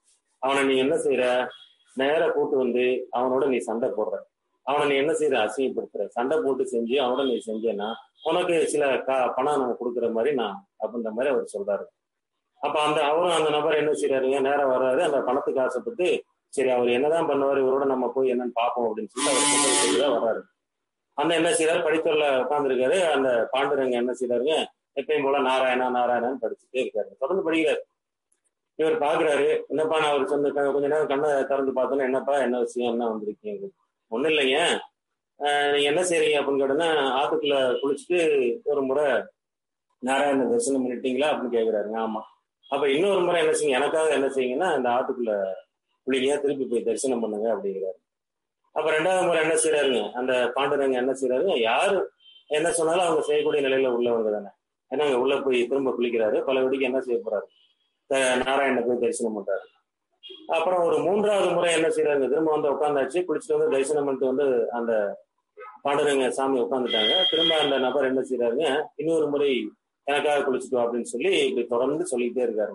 இவரும் சொல்லிக்கிட்டே இருக்காருங்க. அவரும் பாத்தீங்கன்னா தொடர்ந்து என்ன செய்யறாருங்க, குளிக்கிறாரு, திரும்ப போய் நாராயண தரிசனம் பண்ணிட்டு வர சொல்றாரு. இப்படியே தொடர்ந்து ஒரு 100 முறை சொல்லியாச்சு.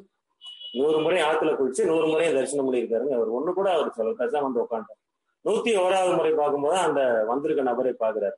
ஆச்சரியம் பாக்குறாரு, என்னையா அது, நான் ஒரு முறை சொல்லல, 2 முறை சொல்லல, 3 முறை சொல்லல, 10 முறை சொல்லல, 100 முறை சொல்லியாச்சு. சளைக்காம போய் போய் என்ன செய்றீங்க, உள்ள போற, நான் குளிக்க சொன்னா குளிக்கிறேன், உள்ள போய் பெருமாளை தரிசனம் பண்ண சொன்னா தரிசனம் பண்ண, திரும்ப வந்து உட்காடுறேன், திரும்பவும் கேட்கிறேன், என்னையா அவனோட நிலை அப்படின்னு சொல்லி பார்க்கும்போது ஆச்சரியப்படுறாரு. உனக்கு கோபமே வராதா, நான் இவ்வளவு தூரம் உன்னை எப்படி கஷ்டப்படுத்துறேனே செய்யறேனே, கோபமே வராதான்னு செய்யும்போது அந்த ஒரு பாண்டுரங்க அவர் சொல்றாருங்க, ஐயா நான் எப்பயுமே டெய்லி பாத்தீங்கன்னா ஒரு முறைதாங்க, என்னதுங்க ஒரே ஒரு முறைதான் அந்த ஆத்துல குளிச்சு பெருமாளை தரிசனம் பண்ணுவேன். இன்னைக்கு உங்க பாக்கியம், ஐயாவோட புண்ணியத்தினால என்ன செஞ்சுட்டீங்க, 100 முறை குளிச்சிருக்கேன், 100 முறை அந்த பெருமாளை தரிசனம் பண்ணிருக்கேன். இன்னைக்கு பெருமாளை எனக்கு வந்து கொடுத்த பாக்கியம் ஐயா மூலமா எனக்கு வந்திருக்குங்க அப்படின்னு சொல்லவும் சாஸ்தாங்கமா அவருடைய காலில் விழுந்துறாரு. ஐயா என்னை மன்னிச்சிடுங்க, நான் செஞ்சது பெரிய மகா பாவம், நீங்க ரொம்ப அருமையான ஒரு பக்தரா இருக்கீங்க, அந்த இறைவன் போட்டக்கூடிய ஒரு பக்தரா இருக்கீங்க, உங்களை நான் இப்படி செய்துட்டேன் அப்படின்ற மாதிரி சொல்றாரு, பத்தப்படுறாரு. அப்ப அதுக்கு என்னையா ரீசன் அப்படின்னு சொல்லும் போது இந்த நடந்த மேட்டர் சொல்லுங்க, இந்த மாதிரி உங்களை அந்த ஒரு நபர், உங்களை பிடிக்காத நபர் ஒருத்தர் என்ன செய்றாங்க, எனக்கு பைசா கொடுக்குறேன், பணம் கொடுக்குறேன்னு சொல்லிட்டு உங்க கூட என்ன சொன்னாருங்க, உங்களை அசிங்கப்படுத்தி உங்களோட சண்டை போட்டு இந்த மாதிரி உங்க நிலையில இருந்து மாறி கொண்டு வர்றதுக்கு எல்லா வேலையும் பார்க்க சொன்னாருங்க. ஆனா நான் வந்து இப்படி ஒரு வேலையை செய்துட்டு ஒரு கோவம் தான் செய்யலான்னு பார்த்தேன். அட என்னங்க எப்படி செய்துட்டு, என்னப்பா இப்படி செஞ்சுட்டேன், இதுக்கு இவ்வளவு தூரம் நீ கஷ்டப்பட்டு இருக்க வேண்டிய அவசியமே இல்லை, என்ன குழி திரும்பி போய் தரிசனம் பண்ண அவசியமே இல்லையா, ஒண்ணும் இல்லை, வந்தோடனே ஐயா எனக்கு வந்து அவர் ஒரு 1000 ரூபாய், எக்ஸாம்பிளுக்கு ஒரு 1000 ரூபாய் வச்சு கொடுக்குறேன்னு சொல்லியிருக்காருங்க, என்னோட நீங்க சண்டை போட்டீங்க அப்படின்னா எனக்கு 1000 ரூபாய் அவர் கொடுத்துருக்காங்கன்னு ஒரே ஒரு வார்த்தை நீ சொன்னா போதுங்க, போதும், ஒண்ணும் இல்லை, வந்து என்ன செய்யறப்ப கழட்டி வச்சுட்டு உன்னோட சண்டை போடுவேன், சண்டை போட்டு என்ன செய்ய 2 பேரும் சண்டை போடுவோம், சண்டை போட்டு நீ ஜெயிச்ச மாதிரி போய் கூட என்ன செய்யுங்க ரூபாய் வாங்கி. ஐயா இது வந்து வேற ஒண்ணும் இல்லைங்க, என்னன்னா உனக்கு பைசா கிடைக்கணுங்கிறதுக்கு என்ன சொல்லுங்க, நான் என் நிலையில இருந்து கீழே இறங்கி வர தயார். ஞானி நிலை அடைஞ்சவங்களுக்கு பாருங்க, அதாவது ஞானம் பெற வேண்டியும் ஞானம் பெற்றவங்களுக்கு உண்டான நிலை என்னன்னா, அவர் சொன்ன வார்த்தை, மானம் கிடையாது, அவமானம் கிடையாதுங்க, அவமரியாதை கிடையாதுங்க, சரிங்களா. வாழும் வாழ்க்கையில அடுத்தவங்களுக்கு ஒரு நன்மை நடக்குது அப்படின்னா நமக்கு நம்ம அசிங்கப்படுறது என்னங்க, அதான் அவங்களோட நிலைங்க. நம்ம அசிங்கப்படுறது, நம்ம அவமரியாதை என்ன பண்ணாலும் பேசாம இருப்பாங்க. சரி, அவங்க எல்லாத்தையும் கடந்த நிலைன்னு சொல்றாங்க. இப்ப கடந்த நிலைங்கிறது என்னதுங்க, அதான் அது எல்லாத்தையும் கடந்த நிலை. இது எப்படி வருங்க, சாதாரணமா வர முடியாது. என்னங்க, குரு மூலமா நமக்கு வந்து, குரு மூலமா நம்ம டீச்சர் பெற்று, குரு மூலமா நம்ம தவங்கள் செய்து தட்சோதனை இந்த மாதிரி விஷயங்கள் நமக்கு தெரிஞ்சாதாங்க முடியும், இல்லாட்டி எப்படி முடியும், அந்த நிலை நம்ம எப்படி அடைய முடியும், சாதாரணமா வராது. ஒருத்தர் ஏன்னு கேட்டா கூட வீட்டுல சப்போஸ் பாத்தீங்கன்னா ஆள் கேட்டோம்னா ஏன்னு கேட்டா என்ன செய்யணும், நம்ம ஏன்னு கேட்கணும், 2 கேள்வி கேட்டாதான் வாழ முடியும், சரியா என்ன, அப்படிங்கிற மாதிரி நடப்புல நம்ம இருந்துகிட்டு இருக்கோம். ஒரு குழந்தை இருக்குது அப்படின்னா 2 அரட்டுக்கு 3 அரட்டு போனோம் அப்படின்னா அப்பானா இப்படிதான் கூப்பிடணும், அம்மானா இப்படிதான் கூப்பிடணும் அப்படிங்கிற இப்ப கொஞ்சம் மாறி மாறி வந்துட்டு இருக்குங்க. சரி, அதை ஏற்றுக்கொள்ளக்கூடிய மனப்பக்குவம் நமக்கு வந்துருச்சா, அதான் அங்க டெஸ்டிங் தாங்க அவங்களுக்கு நடந்துகிட்டு இருக்குது. வந்திருக்கோம், அவங்க நினைப்பாங்க நாம நடப்போம், அவர் யாரோ ஒருத்தர் அனுப்பிச்சு வந்திருக்காங்க, அது கிடையாதுங்க. அந்த நாராயணனே சாஸ்தாங்கமா வந்திருக்கதான் நினைப்பாங்க. நினைச்சு என்ன செய்வாங்க, அவங்க என்ன சொல்றாலும் அதை கேட்பாங்க, அவ்வளவுதான். சரி, அந்த நிலைக்கு தான் என்ன செய்வாங்க, இந்த மாதிரி குருட்ட தீட்சை வாங்கினவங்க, குருட்ட இந்த மாதிரி பாடங்கள் படிக்கிறவங்க நிலை வந்து அந்த நிலை தான். அதெல்லாம் கடந்து போயிருப்பாங்க. அதுலயே நம்ம நின்றுட்டு இருந்தோம்னா அடுத்த நிலைக்கு நம்ம போகணும் இல்லை, சரியா. அப்படின்னா நம்ம வாழக்கூடிய வாழ்க்கையில பாத்தீங்க அப்படின்னா இந்த மாதிரி விஷயங்கள் தாங்க. அப்ப நம்ம எப்படி நிலையில நம்ம இந்த நிலையில இப்படி நடந்துகிட்டே இருந்தா நம்மளுடைய வாழ்க்கை நிலை எப்படி போய்கிட்டு இருக்கு அப்படின்னா, இந்த அப்ப கொஞ்சம் கொஞ்சமா பாத்தீங்கன்னா நம்மளுடைய நம்ம கூட இருக்கிறவங்களுக்கு நம்மளை பிடிக்கும், நம்மளை கூட சேர்ந்தவங்களுக்கு நம்மளை பிடிக்கிற மாதிரி இருக்கு. அப்ப அந்த லைன்லயே நம்ம போய்கிட்டே இருக்கோம் அப்படின்னா அப்ப யாருக்கு நம்ம பிடிச்ச மாதிரி இருக்கணும், வீட்டு அம்மாவுக்கு நம்ம பிடிச்ச மாதிரி இருக்குங்க. ஃபர்ஸ்ட் ஆஃப் ஆல் நம்ம பாத்தீங்கன்னா நம்ம அப்பா அம்மாவுக்கு பிடிச்ச மாதிரி இருக்குமா, ரைட்? அப்பா அம்மாவுக்கு பிடிச்ச அவங்களுக்கு தேவை, இன்னைக்கு வயசானவங்களா இருப்பாங்க, அவங்களுக்கு தேவையை நம்ம பூர்த்தி பண்ணும்போது அவங்களுக்கு பிடிச்சவங்களா இருக்கும். தென் அதுக்கப்புறம் வாழ்க்கை துணைக்கு நம்ம பிடிச்சவங்களா இருக்கும், அவங்களுக்கு தேவைகளை பூர்த்தி பண்றோம், அவங்களுக்கு பிடிச்சவங்களா இருக்கும். அதுக்கப்புறம் என்னதுங்க, குழந்தைகளுக்கு தேவையான அவங்களுடைய கல்வி இதுகளுக்கு நம்ம செய்யறோம், அவங்களுக்கு வாழ்க்கை வசதிகளை நம்ம செஞ்சு கொடுக்குறோம். அப்ப அவங்களுக்கு நம்ம பிடிச்சவங்களா இருக்கும், சமுதாயத்துல நம்ம பழகுறோம், அவங்களுக்கு நம்ம இப்படி நம்ம குணங்களை என்ன செய்யுது, பிடிச்சவங்களா நடக்கணும்னா நம்மகிட்ட முதல்ல என்ன குணம் வேணுங்க, எல்லாத்தையும் விட்டு கொடுக்கக்கூடிய தன்மை நமக்கு வேணும். அவங்க என்ன சொன்னாலும் நம்ம சரின்னு கேட்கக்கூடிய தன்மைக்கு நம்ம கொஞ்சம் என்ன செய்யுங்க, வளர்த்துக்கிட்டே வரணும். அந்த வளர்ப்புங்கிறது எதுல ஒரு குருவோட இணைப்பு நமக்கு இருக்கிற வரைக்கும் தாங்க என்ன செய்யும், அந்த வளர்ப்பானது தொடர்ந்து நமக்கு வந்துகிட்டே இருக்கு. அப்ப இப்படி நம்ம என்ன செய்யறீங்கன்னு பாத்தீங்கன்னா, இதைதான் என்ன சொல்றாங்க, இன்னும் சில ஞானிகளோட நிலை பாத்தீங்கன்னா, ஒரு ராமதேவர்னு சொல்லி நீங்க கேள்விப்பட்டிருப்பீங்க, இந்த கதைகள்லாம் மேக்சிமம் நீங்க கேள்விப்பட்டிருப்பீங்க. ராமதேவர்னு ஒரு முனிவர் இருப்பாரு. அவரோட இப்படிதான் காசியில என்ன செய்வாங்க, இந்த மாதிரி ஒரு வாரம் 10 நாள் அப்படின்னு சொல்லி ஒரு வாரம் 10 நாள் விரதம் இருப்பாங்கன்னா, அந்த விரதம் இருந்து முடிஞ்ச பின்னாடி என்ன செய்வாங்க, அந்த விரதத்தை போக்குறதுக்காக இந்த உணவு முறைகள் தயாரிக்கக்கூடிய காலம் நடந்துகிட்டு இருந்தது. அப்ப நடந்துகிட்டு இருந்த சுச்சுவேஷன். அப்ப என்ன செய்வாங்கன்னா, அப்ப அங்க வடநாட்டுல அந்த அடுப்புலதான் என்ன செய்வாங்க, சப்பாத்தியை சுட்டு எடுத்து திரும்ப தட்டுல அடுக்கி வச்சுக்கிட்டே இருப்பாங்க. அதே மாதிரிதான் என்ன செய்யறாருங்க, பக்கத்துல வந்து ஒரு 4-5 பெண்மணிகள் என்ன செய்யறாங்க, அந்த விரதத்தை முடிச்சுட்டு, அந்த கோயில் வாசல்ல அந்த விரதத்தை முடிச்சுட்டு அந்த அடுப்புல சப்பாத்தியை சுட்டு போட்டு தட்டுல அடுக்கி வச்சுக்கிட்டே இருக்காங்க. அதுக்கு அதே மாதிரிதான் என்ன செய்யறாருங்க, அவங்க கூட என்ன செய்யறாரு, அந்த ரிஷியான ராமதேவரும் கூட இருக்காரு. கூட இருந்து என்ன செய்யறாரு, அந்த அடுப்புல சப்பாத்தியை போட்டு அந்த விரதத்தை முடிச்சுட்டு அந்த உணவை உட்கொள்றதுக்காக என்ன செய்யறாங்க, சப்பாத்தியை போட்டு வச்சுட்டே இருக்காங்க, தட்டுல அடுக்கி வச்சுட்டே இருக்காங்க. இது நடந்துகிட்டே இருக்குங்க. கொஞ்ச நேரத்துல அடுக்கி வச்சுட்டு என்ன செஞ்சுட்டாரு அப்படின்னா, அந்த சில கடன்களை இந்த குளிச்சுட்டு வந்து இந்த சாமி தரிசனம் பண்ணிட்டு வந்து அப்படிங்கிற மாதிரி சில வேலைகளுக்காக என்ன செய்யறாருங்க, அப்படியே கிளம்பி போறாரு. கிளம்பி போய் அங்க தரிசனம் பண்ணிட்டு என்ன செய்யறாருங்க, கொஞ்ச நேரத்துல வர்றாருங்க. வந்து பக்கத்துல இருக்க பெண்மணிகள் பாக்குறாருங்க, அந்த தட்டுல பாத்தீங்கன்னா அந்த சுட்டு வச்ச சப்பாத்தி இல்லை, சுட்டு வச்ச இருந்ததுங்க சப்பாத்தி இல்லை. அப்ப பக்கத்துல இருக்க பெண்மணிகிட்ட கேட்கறாங்க, என்னங்க இந்த மாதிரி சப்பாத்தி இப்ப சுட்டு வச்சுட்டு பார்த்தா ஒரு 2 நிமிஷம் போயிட்டு வந்தேன், அதுக்குள்ள வந்து பார்த்தேன்னா சப்பாத்தி காணா அப்படின்னு. ஐயா இப்பதான் பார்த்தாங்க, என்ன செய்ய ஒரு நாயானது என்ன செய்யுங்க, அந்த சப்பாத்திய தூக்கிட்டு ஓடுதுங்க அப்படின்னு சொன்னாங்க. அடுத்த கணம் பார்த்தாருங்க, என்ன செஞ்சாருங்க, ராமதேவர் என்ன செஞ்சாரு, பின்னாடி ஐயோ என் சப்பாத்தியை தூக்கிட்டு போச்சு பின்னுக்கு வரட்டுறாரு. என்ன செய்யறாரு, எந்த பக்கம் போச்சுன்னு கேட்டா, ஆமா ஒரு கருப்பு கலர் நாய் வந்து 4 சப்பாத்தியை தூக்கிட்டு ஓடிக்கிட்டு இருக்கு அப்படின்னு சொல்லி கொஞ்ச தூரம் போய் பார்த்தா இந்த நாய் எந்த பக்கம் போய் வச்சு கலரை கேட்கிறாரு, வாயில சப்பாத்தியை கவனமா இருக்குங்கிறாரு. கரெக்டாருங்க, இவரு வரட்ட அந்த நாய் ஓடுங்க, அந்த நாய் பின்னாடி இவரு ஓடுறாரு. பாத்தீங்கன்னா நாய் போற தூரம் தெரியல, கொஞ்ச தூரம் போறாரு, எங்கனக்குள்ள கேட்கிறாரு, அந்த பக்கம் கொஞ்ச தூரம் திரும்பி இருக்கியா அப்படிங்கிறாரு. அந்த தெருவுல திரும்பிடுச்சுக்கிறாரு, இந்த தெருவுல திரும்பி போய் பாத்தீங்கன்னா ஒரு கட்டத்துல என்ன செய்யுங்க, நாயை பிடிச்சிட்டாரு. என்ன செய்யறாருங்க, நாயை பிடிச்சிட்டாரு. பிடிச்சிட்டு நேர பக்கத்துல போறாருங்க, அது அந்த உணவை வச்சிருக்கும் போது பாக்குது. அப்ப என்ன செய்யறாருங்க, ஒண்ணும் இல்லைங்க, அந்த நாயை பக்கத்துல போய் பிடிச்சி நேரம் என்ன செய்யறாருங்க, அந்த நாய் சப்பாத்தி வாயில கவனது அந்த சப்பாத்தி எடுத்துக்கிட்டு நாயும் திரும்ப என்ன செய்யறாருங்க, கூட்டு வர்றாரு. அவர் இருக்கிற இடத்துக்கு கூட்டு வர்றாரு. கூட்டு வந்து என்ன செய்யறாருங்கன்னா, எல்லாரும் பாக்குறதுங்க, அந்த என்ன செய்ய சப்பாத்திக்கு அந்த குருமா செஞ்சு வச்சிருக்காரு. என்ன செய்யறாருங்க, அந்த குருமாவை அந்த சப்பாத்தியில நினைக்கிறாரு. ஒன்னொன்னா நினைச்சு என்ன செய்யறாருங்க, அந்த பக்கத்துல இருக்க நாய்க்கு எப்படி கொடுக்குறாரு, நாய் கொடுக்குறாருங்க. எப்பா திரும்ப ஒண்ணு கொடுக்குறாருங்க. பக்கத்துல இருக்க பெண்மணிகள்லாம் ஆச்சரியப்படுறாங்க, ஏயா உனக்கு நீ விரதத்தை முடிச்சு சப்பாத்தியை சுட்டு வச்சிருக்க, அத நாயை தூக்கிட்டு போயிடுச்சு, இன்னும் விரட்டு இல்லாம விரட்டிட்டு போனேன், போயிட்டு வந்து அந்த நாயை திரும்ப கூட்டு வந்து இங்க என்னையா அப்படி கூட்டு பண்ணிக்கிட்டு இருக்க அப்படின்னு சொல்லுங்க.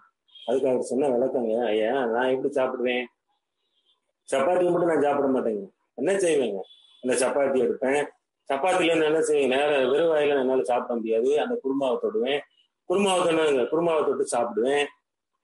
அப்ப நான் சாப்பிடுறது மாதிரி என்ன செய்யுங்க, அந்த நாயும் சாப்பிடணும். இதுதாங்க ஞானியினுடைய நிலை. என்னைய மாதிரிதான் அது ஒரு ஜீவனுங்க, அது மட்டும் நாய்ங்கிற குணத்துக்காக வெறும் சப்பாத்தி சாப்பிட சொல்றது நியாயம் இல்லை. என்னைய மாதிரிதான் அந்த நாய், நானும் எப்படி அந்த சப்பாத்தியை சுட்டு குருமால தொட்டு நான் சாப்பிடுவேனோ அதே மாதிரிதான் அந்த நாய், அதுக்காக நான் கூட்டு வந்திருக்கேன்னு சொல்லி என்னுடைய சப்பாத்திகள் என்ன செய்யுங்க, குருமால தொட்டு கொடுத்துருக்காரு. இதெல்லாம் என்னன்னு பாத்தீங்க அப்படின்னா, நம்மளுடைய ஞானிகளோட நிலைங்க, பழங்காலத்துல வாழ்ந்த அந்த ஞானிகளோட நிலை வந்து அதுதாங்க. என்ன விஷயம் நடந்தாலும் என்ன செய்வாங்க, பேசாம இருப்பாங்க. அந்த நிலையில இருந்து என்ன செய்வாங்க, அதுதான் அவங்களுடைய உண்மை. எதை பார்த்து என்ன செய்வாங்க, நாயை பார்த்தா என்ன தெரிஞ்சிருக்குங்க, அந்த காசி விஸ்வநாதத்தை விரதம் 10 நாள் இருந்தோம், அந்த காசி விஸ்வநாதத்தை அந்த நாய் தெரியும். அந்த காசி விஸ்வநாதருக்குள்ள என்ன இருப்பாங்க, அந்த நாய்க்குள்ளே அந்த காசி விஸ்வநாதர் தாங்க இருப்பாங்க. அவங்க அப்படிதான் பார்ப்பாங்க. யாரை பார்த்தாலும் எதை பார்த்தாலும் எப்படி பார்த்தாலும் என்னவா பார்ப்பாங்க, அந்த இறைநிலையா தாங்க பார்ப்பாங்க. அதான் அவங்களுக்கு தெரியும், வேற ஒன்றும் தெரியாது.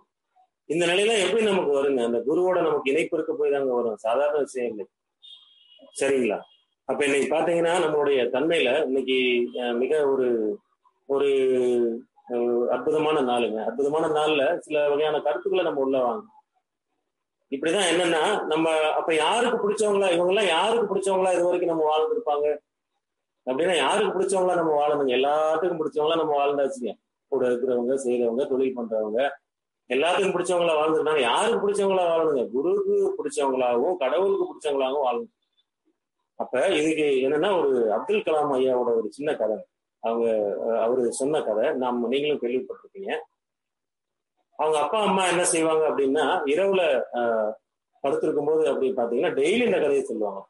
டெய்லி ஐயா அவங்களுக்கு ஒரு ஸ்பீச்ல ஐயா அவங்க சொல்லியிருக்காங்க, என்னைய வாழ்க்கையில ரொம்ப முன்னேற்றினது அப்படின்னு பாத்தீங்கன்னா அவங்க டெய்லி சொன்ன அந்த கதை தாங்க என்னுடைய இவ்வளவு வளர்ச்சிக்கு, அசுர வளர்ச்சி காரணமே அவங்க சொன்ன கதை தான்.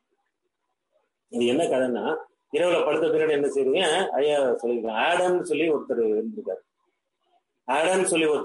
அவர் என்ன செய்வார்னு பாத்தீங்கன்னா, இரவுல எப்பயும் போல நம்ம படுத்திருக்காரு. ஒரு 12 மணி லெவல் ஆகுது. ஒரு 12 மணி ஆனோம்னா என்ன செய்யறாருங்க, இது கனவு, நிஜம் இல்லைங்க, கனவு. 12 மணி ஆகுது. என்ன செய்யறாருங்க, அந்த ரோட்ல ஆள் இல்லாத ரோட்ல என்னதுங்க நடந்து போய்கிட்டு இருக்காரு. வீட்டுல இருந்து கிளம்பி என்ன செய்யறாருங்க, நடந்து போய்கிட்டே இருக்காரு. கொஞ்சம் தூரம் போனோடனே ஆள் இல்லாத ரோட்ல, 12 மணிக்கு யாருங்க மேக்சிமம் இருப்பான், ஆள் இல்லாத ரோட்ல நடந்து போய்கிட்டு இருக்காருங்க. போற சமயத்துல பாத்தீங்கன்னா திடீர்னு வானத்துல இருந்து ஒரு தேவதை, நாம அப்படிதாங்க இப்ப நினைச்சுக்கிட்டு இருக்கோம். என்ன நினைக்கிறேங்க, ஒரு சின்ன வேலை செஞ்சுன்னு என்ன செய்யறேன், என்ன நினைக்கிறோம், வானத்துல இருந்து ஒரு தேவதை வரணும், நமக்கு வேண்டிய வசதிகள் எல்லாம் செஞ்சுட்டு போகணும் நம்ம நினைச்சிட்டு இருக்கோம். சரியா? சாதாரண காலத்துல, அதாவது முன்னாடி காலத்துல அந்த மாதிரி சில கதைகள் சொல்லிருப்பாங்க. அதே மாதிரி தாங்க வானத்துல இருந்து ஒரு தேவதை வருதுங்க. அந்த பாத்தீங்கன்னா அது கொஞ்சம் தூரம் வந்தது, கீழே அந்த ரோட் பாயிண்ட்ல அப்படியே இறங்கி நிக்கிற மாதிரி நிக்கிறீங்க. அது கையில பாத்தீங்கன்னா அப்படின்னா ஒரு தங்க நிற புக் இருக்கு. ஆடன் அப்படி நடந்து போய்கிட்டு இருக்காருங்க. கொஞ்சம் டிஸ்டன்ஸ்ல, கொஞ்சம் பார்வையில முன்னாடி, கொஞ்சம் பார்வையில பாத்தீங்கன்னா அந்த தேவதையானது இறங்கிடுச்சுங்க. அது கையில பாத்தீங்கன்னா தங்க நிற புக் இருக்கு. இவரு நடந்து போறாரு, நடந்து போய்கிட்டே இருக்காரு. இருந்தாலும் நம்மளும் பார்த்தோன்னா ஒரு ஆச்சரியப்படுவோம். நம்ம என்ன செய்வோம், ஐயோ வானத்துல இருந்து ஒரு தேவதை வந்துச்சாமா, எனக்கு வேணுங்கிறத கொடுமா, எனக்கு இதை கூட அதை கூட சொல்லி நம்ம இப்ப வேண்ட மாட்டோங்க. மனவளக்கலை என்பர்கள் அது இல்லைங்க. அதுக்கு முன்னாடி நிலையில இருந்தா என்ன செய்வோம், நமக்கு வேண்டிய வசதியை கொடுங்க, இதை கொடுங்க, அதை கொடுங்க. இப்ப நம்ம கேட்கறது என்னங்க, இறைநிலை போதுங்க, குரு கிடைச்சிருக்காங்க, நல்ல இதன் வழியிலேயே நாங்க போவோம் அப்படிங்கிற ஒரு வேண்டுதுங்க. அது மாதிரி என்ன செஞ்சிருக்காரு, போயிருக்காரு. ரொம்ப நல்லதுங்க அப்படின்னு சொல்லி ஒரு வணக்கம் போடுறாருங்க, செய்யறாரு. அப்ப பார்த்தோன்னே அந்த அம்மா கையில இருக்கக்கூடிய அந்த புக்கை பார்த்தோன்னே அவருக்கு ஒரு ஆச்சரியம். பார்த்தீங்கன்னா தங்க நிறத்துல இருக்குங்க, தங்க நிறத்துல இருக்கு. அதை பார்த்தோன்னே அவருக்கு ஒரு ஆச்சரியம். அப்போ இதுல என்ன விஷயங்கள் இருக்கு அப்படின்னு சொல்லி அந்த அம்மாட்ட கேட்கறதுக்காக விரும்புறாரு. இதுல என்ன விஷயம், இது என்ன விசேஷம் இதுல இருக்கு?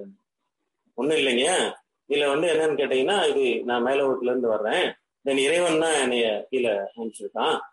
அப்ப அந்த அனுப்பிச்சு விட்டு ஒரு லிஸ்டையும் இந்த தங்க நிற புக்ல கொடுத்து அனுப்பிச்சிருக்கான் அப்படின்னு சொல்லி, அது என்ன லிஸ்ட்டுங்க அப்படின்னு சொல்லி அவர் கேட்கிறாரு. அதுக்கு அந்த அம்மா சொல்லுதுங்க, இது பாத்தீங்கன்னா கடவுளை பிடிச்ச லிஸ்ட்டுங்க. நல்லா கேட்கலாங்க, இது கடவுளை பிடிச்ச லிஸ்ட். கடவுளை யார் யாருக்கெல்லாம் பிடிக்கும் பாத்தீங்களா, அந்த லிஸ்ட் இருக்குங்க அப்படின்னு சொல்லி. அப்ப உடனே ஆடத்துக்கு என்ன செய்யுங்க, ரொம்ப ஆர்வமாட்டுச்சு, ரொம்ப ஆர்வமாயிடுச்சு. அப்ப என்ன செய்யறாருங்க, அந்த லிஸ்ட்ல என்னோட பேர் இருக்கான்னு பாருங்க அப்படின்னு சொல்றாரு. என்னதுங்க, பேர் இருக்கான்னு பாருங்க. அந்த பெண்மணி என்ன செய்யறாங்க, புக்கை ஓபன் பண்றாங்க. ஓபன் பண்ணி பாக்குறாங்க, வரிசையா பாக்குறாங்க. புக்கு கொஞ்சம் பாதி தூரம் போகுதுங்க. அப்படியே மனசான ஆடத்துக்கு என்ன செய்யுங்க, அப்படியே கொஞ்சம் கொஞ்சம் கஷ்டப்படுது. இன்னும் பாதி புக்கு போயிடுச்சு, இன்னும் காவாசி புக்கு. அதுக்கப்புறம் பாதி ஃபுல்லா புக்கு முடிஞ்சிருச்சுங்க. முடிஞ்சு பார்த்தா என்ன செய்யறாருங்க, அந்த அம்மா சொல்றாங்க, ஐயா இந்த கடவுளுக்கு பிடிச்ச லிஸ்ட்ல உன்னோட பேர் இல்லைங்க அப்படின்னு சொல்லிடுறாங்க. ஆடம் என்ன செய்யறாருங்க, எப்படி இருக்குங்க நமக்கு, ஐயா உனக்கு நீ செஞ்சது ஒண்ணுமே இல்லை, நம்மளை கூப்பிடுவாங்க, கூப்பிட்டு ஐயா நீ இந்த உலகத்துல பிறந்து ஒண்ணுமே செய்யல, சரியா, தான தர்மங்கள் அது இது பண்ணல, நீ இப்ப பண்ணது போல இந்த விஷயங்கள்லாம் கெட்ட விஷயங்கள்னா அப்படின்னு போன்னு சொல்லிட்டு நம்ம மனசு எப்படி சங்கடம். அதே மாதிரி சங்கடப்பட்டு என்ன செய்யறாரு, ஆடம் என்ன செய்யறாங்க, திரும்ப வந்துடுறாரு. அதுக்கப்புறம் என்னங்க, கண்ணை முழிச்சிடுறாங்க. அதுக்கப்புறம் பகல் பொழுது போயிடுது. இதே மாதிரி என்ன நடக்குதுன்னா, மறுநாள் நைட்டா என்ன செய்யறாருங்க,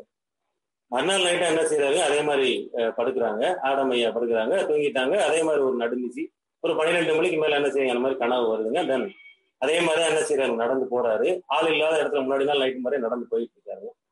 போகும்போது பாத்தீங்கன்னா அதே மாதிரிதான் அந்த தேவதையானது இறங்கி வருது. இறங்கி வரும்போது பாத்தீங்கன்னா கையில அதே மாதிரி புக் வச்சிருக்கீங்க. ஏற்கனவே ஆடத்தோட நிலை என்னங்க, நேற்று நைட்டு அந்த லேடி அவங்கள பார்த்தோம். அந்த தங்க நிற புக்கை பார்த்தா கடவுளுக்கு பிடிச்ச லிஸ்ட் வச்சிருந்தாங்க. அதுல நம்ம பேர் இல்ல. அப்ப நமக்கு எதுக்கு அவங்களுக்கு அந்த லிஸ்ட்டுக்கு நமக்கு சம்மந்தம் இல்லை, அவங்களுக்கு நமக்கு சம்மந்தம் இல்லை, நம்ம விஷயம் போய்கிட்டு இருக்கோம்னு அந்த தேவதை இருக்காங்க. அதையும் கடந்து ஆடம் கொஞ்சம் தூரம் போறாருங்க. அப்ப அந்த தேவதையான என்ன செய்யுங்க, கூப்பிடுறாங்க. என்ன ஆடம் அப்படி வந்த பார்த்த அப்படி திரும்ப கிளம்பிக்கிட்டே இருக்கு அப்படின்னு சொல்லி. ஆமாங்க, நேற்று பார்த்த அந்த லிஸ்ட்ல நம்மளோட பேர் இல்லை, இந்த அதே புக்கு தான் இன்னைக்கு கொண்டு வந்திருக்கீங்க, இதுல இது என்ன புது விஷயம் இருக்க போதாங்க. அப்படி இல்லை ஆடம், இது இந்த புக்கு வந்து பாத்தீங்கன்னா இது நேற்று கொண்டு வந்த புக்கு இல்ல, இந்த புக்கு வந்து பாத்தீங்கன்னா இன்னைக்கு கொண்டு வந்த புக்கு, அந்த புக்கு இது இல்லை, இது வேற புக்கு அப்படின்னு. இது என்ன புக்குங்க அப்படின்னு சொல்லி ஆடம் கொஞ்சம் ஆர்வமா கேட்கிறாரு. இது வந்து பாத்தீங்கன்னா கடவுளுக்கு பிடிச்சவங்களோட லிஸ்ட். என்னதுங்க, கடவுளுக்கு பிடிச்சவங்களோட லிஸ்ட். நேற்று கொண்டு வந்து கடவுளை பிடிச்சவங்களோட லிஸ்ட், கடவுளை யாராருக்கு பிடிக்குமோ அவங்களுக்கு. இது என்னங்க, கடவுளுக்கு பிடிச்சவங்க லிஸ்ட், அவருக்கு யாரார பிடிக்குமோ அவங்க லிஸ்ட் அப்படின்னு சொன்னா ஆடத்துக்கு ஒரு சின்ன ஆர்வம் ஆயிருக்கு.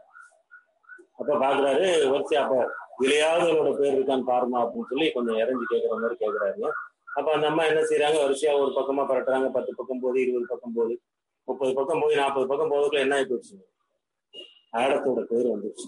என்னதுங்க, அப்பா உன்னோட பேர் வந்து இதுல இருக்கு. நேற்று கடவுளை பிடிச்ச அவங்களோட லிஸ்ட பார்த்த, அதுல வருத்தப்பட்ட, இது வந்து கடவுளுக்கு பிடிச்சவங்களோட லிஸ்ட்ல நீ இருக்க. இதாங்க ஞானியினோட நிலை. பாருங்க, இதான் ஞானியினோட நிலை. என்னங்க, கடவுளுக்கு பிடிச்சவங்கள அவங்க என்ன செய்வாங்க, மாறிடுவாங்க. கடவுளுக்கு பிடிச்ச வேலையை மட்டும்தான் அவங்க செய்வாங்க. நமக்கு பிடிச்ச வேலை, அந்த வேலை, இந்த வேலை, எல்லா வேலையும் செய்துட்டாலும் என்ன செய்யும், கடவுளுக்கு பிடிச்ச வேலை. இந்த கதையை தான் என்ன செய்வாங்கன்னா டெய்லி அந்த ஐயாவோட டாக்டர் அப்துல் கலாம் ஐயாவோட அப்பா அம்மா வந்து டெய்லி இரவுல சொன்னதா வந்து அந்த ஒரு குருமாருன்னு சொல்லியிருக்காங்க. அப்ப வாழும் வாழ்க்கையில பாத்தீங்கன்னா நம்ம எப்படி இருக்கணும், எந்த நிலையில நம்ம எப்படி இருக்கோம், குருட்ட சேர்ந்தால வழியே நமக்கு இந்த விஷயங்கள் தெரியலாம். முதல்ல தெரியறதுக்கே நமக்கு வாய்ப்பு இல்லைங்க. 5%, 10% கூட நமக்கு தெரியறதுக்கு வாய்ப்பு இல்லை. நடக்கும், அவ்வளவுதான். நடந்துகிட்டு இருந்தா அப்படியே என்ன செய்வாங்க, ஏதாவது ஒரு ரெமெடி பண்ற மாதிரி பண்ணிட்டு என்ன செய்வாங்க, முழு ரெமெடி நமக்கு கிடைக்காது. குருமார்களோட கூட நமக்கு இணைப்பு கிடைச்சா தாங்க அந்த வாழ்க்கை நிலை வந்து நமக்கு வந்து ரொம்ப உயரும்.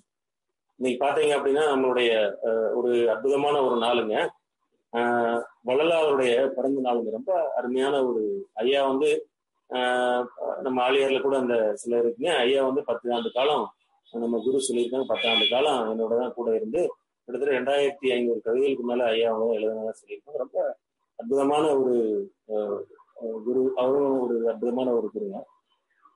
அவரு சொல்லக்கூடிய வார்த்தை பாருங்க, என்னன்னா, வாடிய பயிரை கண்ட போதெல்லாம் வாடினேன். என்னதுங்க, வாடிய பயிரை கண்ட போதெல்லாம் வாடினேன். என்னதுங்க அது, அந்த அவ்வளவுதான், அவ்வளவு அந்த கண்ட போதெல்லாம் வாடினேன் அப்படின்னு சொல்லி முடிச்சிட்டாரு. அதுக்கப்புறம் என்ன செய்யும், குரு வந்தாங்க, ஏரி குளம் கிணறு ஆறு எல்லாம் நிரம்பி வழிய மாறி அளவாய் புளிய மக்கள் வளமாய் வர. எப்படி பாருங்க, அந்த குரு சொல்றதுங்க, வாடிய பயிரை கண்ட போதெல்லாம் வாடினேன், வாடிக்கிட்டே இருந்தாங்க, பாக்குறேன் என்னங்க ஐயா. அப்ப அந்த அதுக்குண்டான தன்மை என்னதுங்க, ரெமடி எங்க கிடைக்குதுன்னு பாருங்க. நேர ரெமடி எங்க கிடைக்குதுங்க, ஒரு துன்பம் வந்துருச்சுன்னா அந்த துன்பத்தை அனுபவிக்கக்கூடிய வல்லமை, அதை நீக்கக்கூடிய வல்லமை, வலிமை எல்லாம் எப்படிங்க.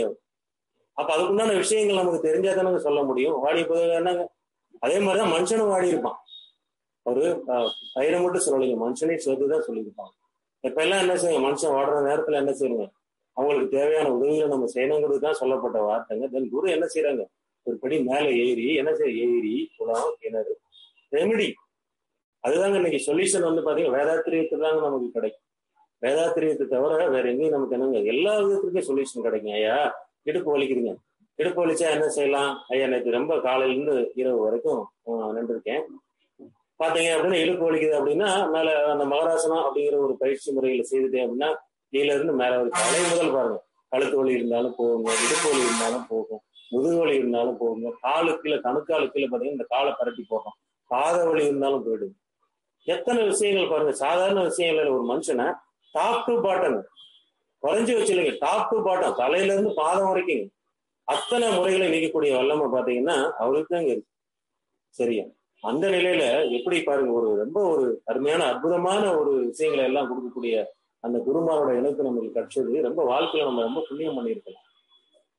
வாழ்க்கையில ரொம்ப ரொம்ப நம்ம புண்ணியம் பண்ணது அந்த மாதிரி குருமார்கள். ரெமடி ஏரி குளம் அப்படின்னா உடனே அடுத்த செகண்டுங்க அடுத்தது வந்து அந்த ரெமடி நமக்கு கிடைக்குது. அது மாதிரி துன்பத்தை இது வரைக்கும் நம்ம என்னன்னே தெரியாம இருந்தவங்களுக்கு தெரிய வச்சு அதை நீக்கக்கூடிய வலிமையை கொடுத்துங்க. அந்த மன சம்பந்தப்பட்ட பிரச்சனைகளுக்கு பூரா தவ முறைகள், சரியா, சமுதாய பிரச்சனைகளுக்கு பூராங்க, ஜீவகாந்த பெருக்க போய் எத்தனை விஷயங்களுக்கு, ஒரு விஷயம் 2 விஷயம் அத்தனை விஷயங்களையும் மொத்தமா கொடுக்கப்பட்ட ஒரே தொகுப்பு பாத்தீங்கன்னா மனவள கலை.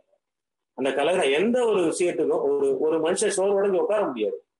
சரியா, ஒரு இந்த துன்பம் வருதா, சரி இதுக்குண்டான ஒரு சின்ன பயிற்சி முறை, ஒரு ஜீவகாந்த குறைஞ்ச அதிகமான வேலைப்பொருள் இருக்காங்க, ஒரு தீப பயிற்சி, ஒரு கண்ணாடி பயிற்சி. பாருங்க எத்தனை விஷயங்கள். சாதாரண ஒரு நிமிஷ கணக்குல அத்தனை விதமான ஆற்றல்களை கொடுக்கக்கூடிய அத்தனை தன்மைகளும் நம்ம குருமார்கிட்ட தாங்க. அப்ப அந்த குருமாரை பெற்ற பாத்தீங்க அப்படின்னா வாழ்க்கையில அந்த குருமாரை பெற்ற நாமெல்லாம் என்ன செய்யும், மிக பாக்கியவானுங்க. சாதாரண விஷயம், மிக பாக்கியவான்கள். ஒரு கிரகங்கள்ல ஒரு சின்ன சின்ன இடைஞ்சல்கள் நமக்கு வந்துகிட்டு இருக்கா, பஞ்சப்பொழுது கொஞ்சம் இந்திரியங்கள்ல கொஞ்சம் பிரச்சனை இருக்குங்க. எப்ப பார்த்தாலும் என்ன செய்யுங்க, மூக்கை பிடிச்சி சருங்க. அப்ப அந்த மூக்குல உள்ள பிரச்சனை அப்படின்னா அந்த பஞ்ச இந்திரிய தவங்களை நம்ம பண்ற மாதிரி ஒரு சில வழிமுறைகள். இப்படி ஒவ்வொரு விஷயங்களுக்கும் பார்த்து செய்யப்பட்ட வேலை. அப்ப அத்தனை விஷயங்கள் நாம இன்னைக்கு அனுபவிச்சுட்டு இருக்கோம் பாருங்க. அது போல அந்த அகத்தாய்வு முறைகள் எல்லாம் பாத்தீங்கன்னா ரொம்ப அற்புதமான தலைப்பு முறை. அந்த மாதிரி தலைப்பு முறைகளே இது வரைக்கும் நம்ம விஷயங்கள் நம்ம கேள்விப்பட்டது. அப்ப அந்த குருமார்களை மற்றவங்களோட நம்ம நினைச்சு பார்க்கும்போது பாத்தீங்கன்னா எவ்வளவு அந்த விஷயங்களை எல்லாம் சொல்லி அந்த விஷயங்களுக்கு உண்டான மற்ற அந்த நீக்கக்கூடிய அந்த தெளிவையும் நமக்கு கொடுத்து, அந்த புரிதலையும் கொடுத்து, புரிதல் மூலமா அந்த தெளிவையும் நமக்கு கொடுத்து, நம்மளுடைய வாழ்க்கை சிறக்கிறது மட்டும் இல்லைங்க, இந்த 5 நமக்கும் கொடுத்து நம்மளையும் ஓரளவுக்கு சரி பண்ணி வச்சுக்கோங்க, குடும்பத்தை சரி பண்ணுங்க, சமுதாயத்துக்கு ஒண்ணும் இல்லைங்க, பெரிய தொண்டு. டெய்லி எந்திரிச்சாங்க ஏரி குளம் கிணறு ஆறு எல்லாம் நிரம்பி வழிய மாறி அளவுக்கு அந்த மலை வாழ்த்து நம்ம சொல்லிட்டா போதுங்க, மிகப்பெரிய அது சமுதாய தொண்டு. ஏன்னா அந்த வாழ்த்து சொல்ல என்னங்க அதை அலையானது போய் மழை பெய்யாத இடத்துல பெய்ய வைக்கும். அந்த உயிர்கள் வாழ்றதுக்கு அனைத்து உரையும் அது செய்யும் இல்லைங்க. நம்ம சொல்லக்கூடிய தன்மையானது என்ன செய்யுங்க, எல்லா பக்கம் போய் பரவிங்க. அந்த பேஞ்ச மலையில ஒரே ஒரு வாய் தண்ணி அந்த உயிர் ஜீவன் குடிச்சதுதான் போடுங்க, அத்தனை புண்ணியம் நமக்கு வந்து. ஒரு நாளைக்கு ஒரு ஜீவன்கள் வாழக்கூடிய இந்த உலகத்துல வாழக்கூடிய அத்தனை ஜீவன்களும் நம்ம என்ன செய்யணும், தண்ணி குடிச்சுதான் வாழணும். சாதாரண விஷயம் இல்ல தண்ணி குடிச்சுதான் அங்க வாழணும். அப்ப மிகப்பெரிய சமுதாய தொண்டை எப்படி வச்சிருக்காருன்னு பாருங்க. அப்ப துன்பத்தை நீக்கக்கூடிய அளவுக்கு நம்ம துன்பம் இல்லாம இருக்கணும். அப்ப துன்பப்படுறவங்களுக்கு நம்மளால உதவணும்.